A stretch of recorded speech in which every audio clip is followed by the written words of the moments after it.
The North American Society for the Psychology of Sport and Physical Activity, NASPSPA, will celebrate its 50th anniversary in June of 2017. As part of the celebrations, it was decided that we would interview the previous distinguished scholars. My name is Penny McCullough, and today we will be talking with Dr. Deborah Feltz. Through 2016, NASPSPA has named 24 distinguished scholars. Dr. Feltz was named a distinguished scholar in 2015. This interview is being conducted in February of 2017. Good afternoon, Dr. Feltz. How are you today? I'm fine. Good afternoon to you. Thank you.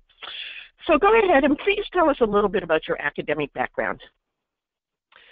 Okay. I started my undergraduate education at Colorado State University. And like a number of undergraduate students, my priority was not necessarily academics. I wanted to ski on Colorado State's racing team, and so I was also interested in physical education, so I majored in that. But out-of-state tuition was quite expensive, and I was from New York State, so I transferred after a year to State University of New York at Buffalo, in my hometown area. And I graduated with a bachelor's degree in physical education in 1974. And it was my intent to become a physical education teacher, which I did do for a year. And then while I was an undergraduate student, though, at SUNY at Buffalo, I learned about a graduate program at Penn State and the work of Dr. Dorothy Harris and Dr. Dan Landers in sports psychology. So after a year of teaching, I headed to Penn State for my master's and PhD work. My master's and PhD were separated by a year of teaching at the college level, and then received my master's in 1976 and my PhD in 1980. Great. And tell us a little bit about how you decided to pursue a doctoral degree and how you decided to stay on at Penn State. You said you did your master's at Penn State, but then you decided to stay on there. So tell us a little bit about that and also your mentorship there. Yeah, sure. I was a master's degree student at Penn State, and I realized when I was in the middle of it that I probably really couldn't do much with a master's degree in physical education, specializing in sports psychology, other than be a coach. And in our classes were held together with doctoral students, so we're all in the same classes, and I felt like I could hold my own with those doctoral students, and that was maybe the social comparison and self-efficacy stuff that I didn't even know about at that point. And I convinced myself I could probably be successful at the doctoral level, and I was receiving some encouragement from Dan Landers too. I was already working with him at that time, and so he encouraged me to continue with my doctoral studies. The Graduate Review Committee at that time, though, had some rule, as I recall. The memory's a little vague there about needing some college teaching experience. I think they did away with that rule after I came back and started my doctoral work, but I did get myself a teaching and coaching job at Plymouth State College. It's called Plymouth State University now, in New Hampshire for a year. It gave me time to publish my manuscript for my thesis in Research Quarterly. I think Research Quarterly and Exercise Science now, and so then I applied a year later and was back at Penn State again to work on my doctoral degree.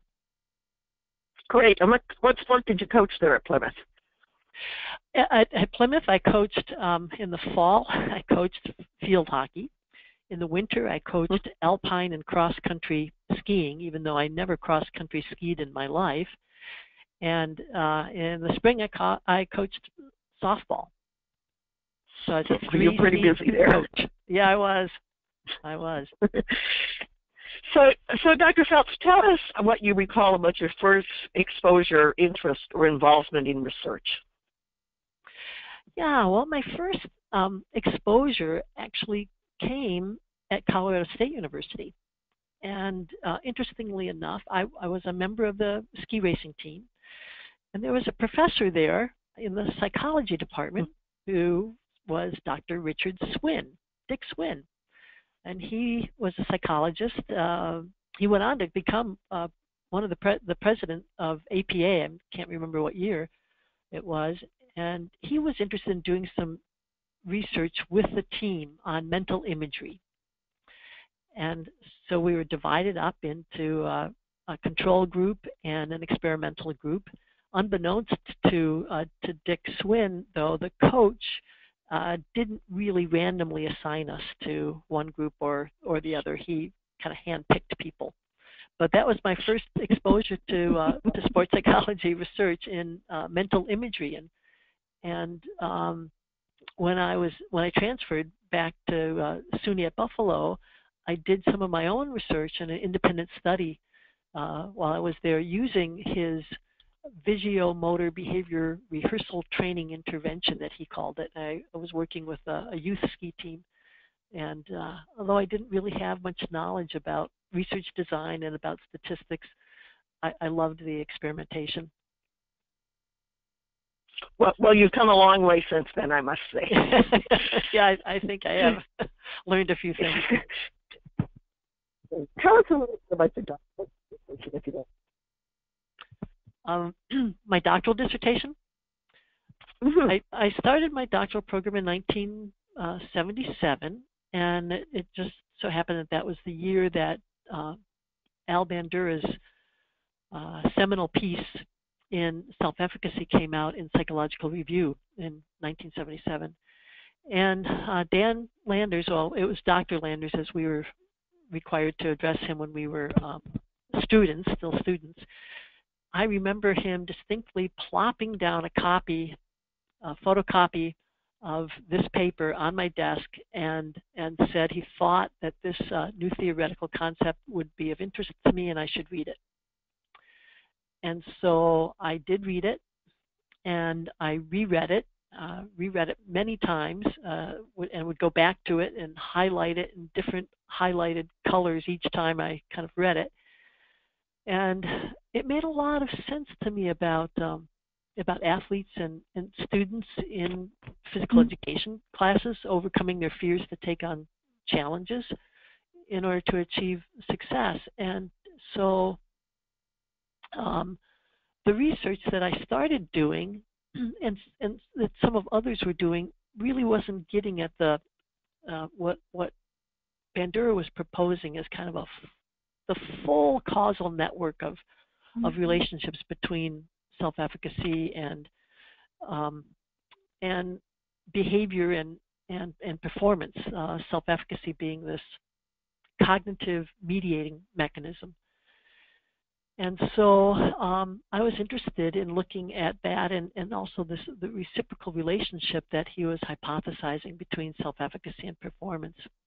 But it really didn't, it was really a difficult kind of thing to try to look at experimentally. So I started doing some reading, actually in the econometrics literature on testing models. And did some investigating and came up with path analysis as a way to test these relationships. I hadn't taken any coursework in anything like that, but I did happen to find a professor who taught such a course, and in my last semester, while I was there, I audited a course on path analysis so that I could use that information to help analyze my data. And I think it was the first study to use path analysis to test Bandura's model in any field, and certainly the first in sports psychology. From that dissertation, I was able to get a publication, and actually my only publication, in Journal of Personality and Social Psychology, which was in 1982. Excellent and interesting, because probably outside the field of spirituality, the psychology. I'm sorry. Oh yes. I think you're breaking up a little bit. Penny? Can you hear me now? Yes. Okay, let's try again. So that was a publication outside the field of kinesiology and in a mainstream psychology journal. Yes. Yeah, it was, and we've done, you know, our field in sports psychology has done more of that, where we've contributed to the mainstream psychology. So we haven't just borrowed from psychology. So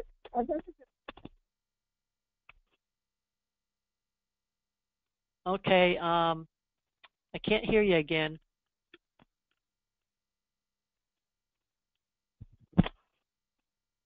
Hello?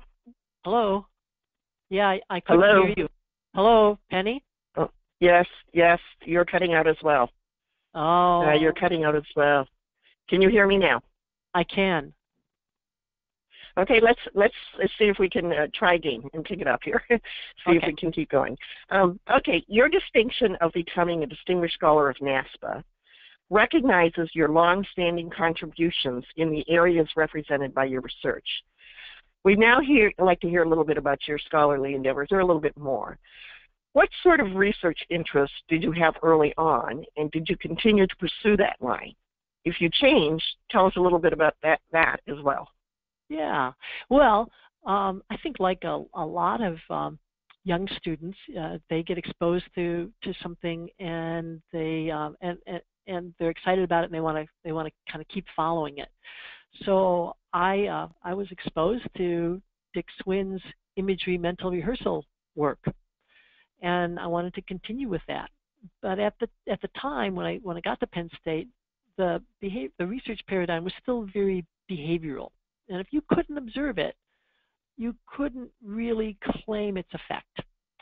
Mental activity and cognition couldn't really be observed, and so Dr. Landers gently steered me. He was really good at doing this too. You know, he didn't say, no, you can't do that.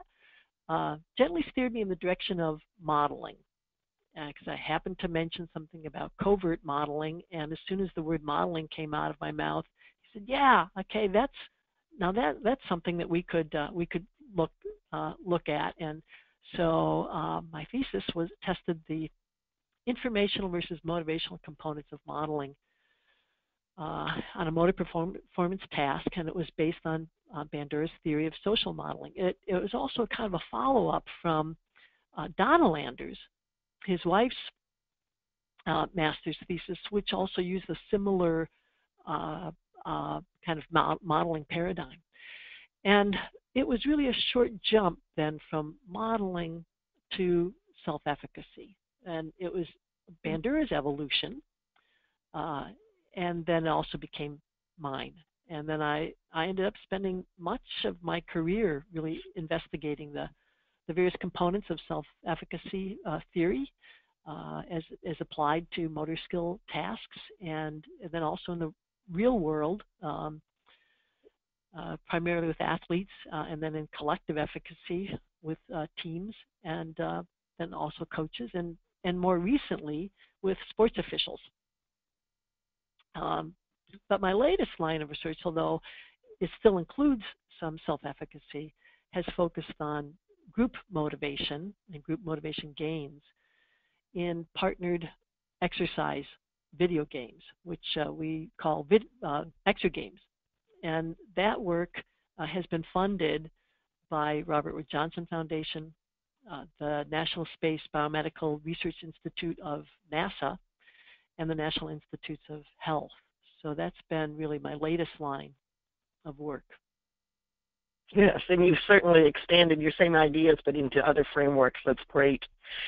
Tell us a little bit, you have to get a little boastful here now. Tell us about a research project that you're particularly interested in, proud of, or you feel made an impact on the field. And were there any other researchers that had a profound influence on you? Okay. Well, cycling back actually somewhat to mental imagery and mental practice, you actually do get to cycle back to some things after you've gotten your degree, and there was a more openness to being able to look at things that you couldn't see directly, mental processes. And so in the early 1980s, I approached Dan Landers about doing a meta-analysis of mental practice. So mental practice, mental imagery, and it hadn't really been done before. There had been some some differences in division in terms of the effects and what kinds of effects there really were. So this became the first in the sports psychology literature, and it helped shape the direction of future scientific work in this area.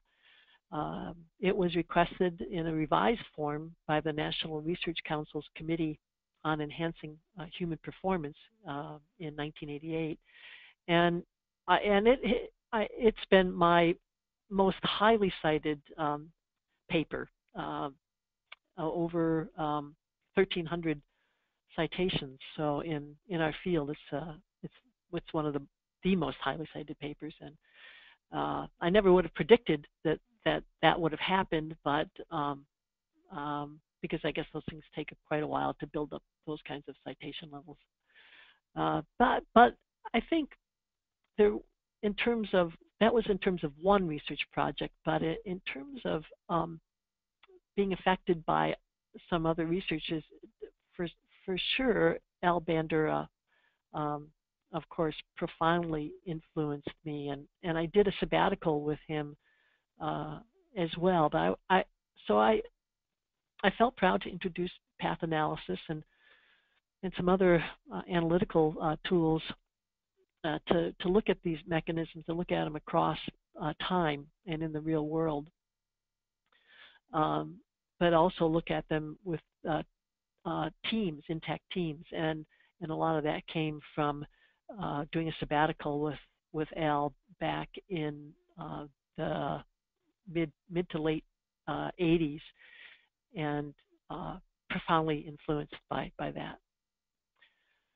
And I like the work that I've been doing lately on group motivation gains, and just being able to possibly help astronauts in the future in terms of keeping them motivated to exercise when they're on long space missions.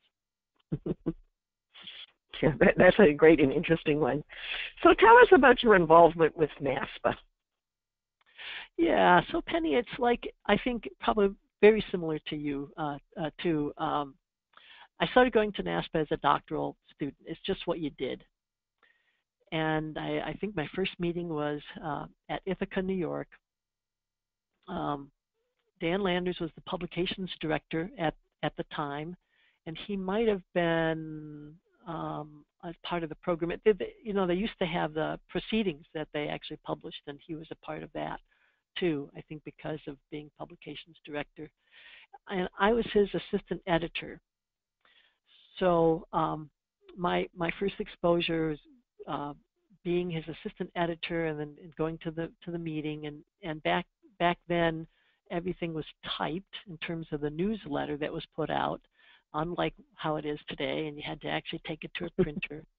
But I learned a lot about the organization and the people through that experience, and I felt I grew up professionally in NASPSPA. And then I got my degree, and I was elected secretary treasurer in 1984. Actually, I think I might have been a member at large before that, but I don't remember. I don't remember dates or anything about that. I received a early career Distinguished Award in 1985, and I was a program director, and then I was president. Fortunate to be elected president in 2007, and so it's really been like my career life in terms of a professional organization. It's been NASPSPA. Well, you've certainly made a lot of research contributions to NASPA, but then you've also given a lot of service back to NASPA, which is really great. So when you were named Distinguished Scholar, Dr. Feltz, what did that mean to you, Distinguished Scholar of NASPA? Yeah, it was really it felt like a real culmination. It was the greatest honor and privilege really in my scholarly career to be recognized by my peers. And I know over my professional career I've had the good fortune to be exposed to outstanding mentoring, and not just from my major professor, but just the senior people in the organization, great colleagues and great students. But it's been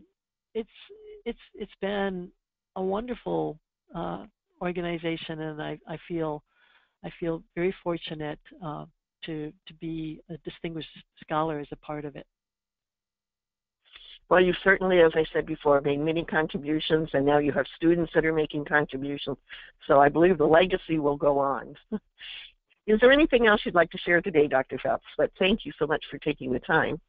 I think just it's a thank you to all the people who have kind of come before me, and those who within NASPA, there are people who they haven't mentored you formally, but they're a senior scholar, and so they take the time to maybe explain some things, maybe to challenge you on some things, but it's that kind of an organization, and so I want to give a big thank you to NASPA.